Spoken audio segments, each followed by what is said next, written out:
కష్టం వచ్చినా నష్టం వచ్చినా ఒకే పార్టీలో ఉండాలని ఎమ్మెల్యే నవీన్ యాదవ్కు సిపిఐ జాతీయ కంట్రోల్ కమిషన్ చైర్మన్ నారాయణ సూచించారు.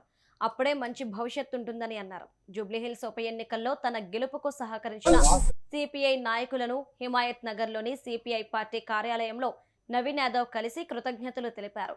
కంటోన్మెంట్ జూబ్లీహిల్స్ ఉప ఎన్నికల్లో కాంగ్రెస్ అభ్యర్థుల గెలుపుతో హైదరాబాద్లో కాంగ్రెస్ క్యాడర్ బలోపేతమైందని నవీన్ యాదవ్ అన్నారు.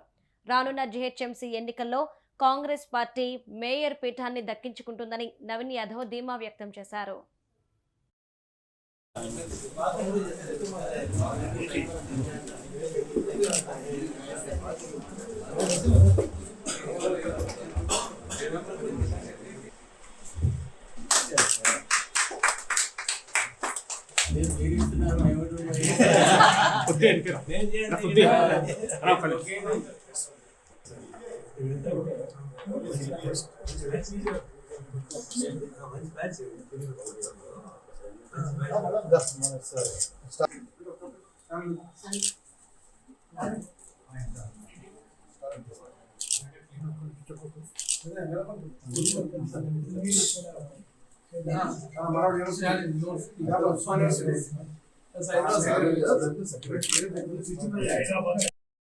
మరి గత జూబ్లీహిల్స్ బై ఎలక్షన్ లో సిపిఐ పార్టీ పెద్దలు సపోర్ట్ చేసినందుకు వాళ్ళందరూ కూడా కృతజ్ఞతలు తెలియజేయడానికి ఈ రోజు పార్టీ కార్యాలయం రావడం జరిగింది.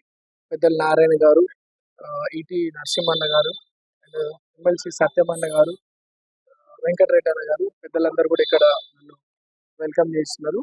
వాళ్ళందరూ బ్లెస్సింగ్స్ తీసుకున్నాను. వాళ్ళు సపోర్ట్ చేసినందుకు వాళ్ళకి ధన్యవాదాలు తెలియజేస్తున్నాను. వాళ్ళకి ఏ సపోర్ట్ కావాలన్నా ఈ సిటీలో నా వంతు సపోర్ట్ ఉంటుందో తెలియడం జరిగింది. వీళ్ళందరి పార్టీ కార్యకర్తలు వీళ్ళందరి కృషి నా విజయంలో వీళ్ళందరూ కూడా బాగా సిపిఐ పార్టీ కార్యకర్తలందరూ కూడా బాగా కష్టపడ్డారు. వాళ్ళకి ధన్యవాదాలు తెలియజేయడం. సిటీలో cantonment elections and Jubilee Hills by elections రెండు గెలవడం అంటే ఇది రేవంత్ అన్న ప్రజాపాలన పైన ఉన్నటువంటి నమ్మకం, కాంగ్రెస్ పార్టీ పైన పెరుగుతున్నటువంటి నమ్మకం ప్రజలందరూ కూడా బలమైన మంచి మెజార్టీతో గెలిపించడం చూస్తూ ఉంటే రేపు రాబోయే కార్పొరేషన్ ఎలక్షన్స్ లో కూడా కాంగ్రెస్ పార్టీని నమ్మి రేవంత్ అన్న ప్రజాపాలన మీద నమ్మి రేవంత్ అన్న ఇస్తున్నటువంటి సంక్షేమ పథకాలు చేస్తున్నటువంటి అభివృద్ధి కార్యక్రమాల మీద బలమైన నమ్మకం ఏర్పడ్డది. సో రాబోయే కార్పొరేషన్ ఎలక్షన్స్ లో కూడా తప్పకుండా కాంగ్రెస్ పార్టీ మాక్సిమం సీట్స్ గెలవబోతోంది.